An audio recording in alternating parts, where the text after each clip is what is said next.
Solicito aos vereadores e vereadoras que registrem seus votos.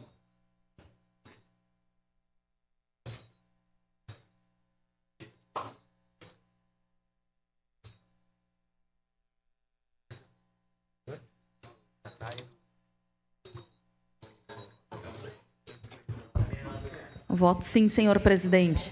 Tatiane Frisso vota sim. Voto sim, senhor presidente. Juliano Valim vota sim. Clóvis Xuxa, como vota? Voto sim, senhor presidente. Sandro Fantinel, como vota? Eu voto sim, senhor presidente. Vota sim. Encerrado o registro dos votos, encerrada a votação. Projeto de lei complementar 33/2023 foi aprovado por unanimidade, com representação de Lucas Carenhato.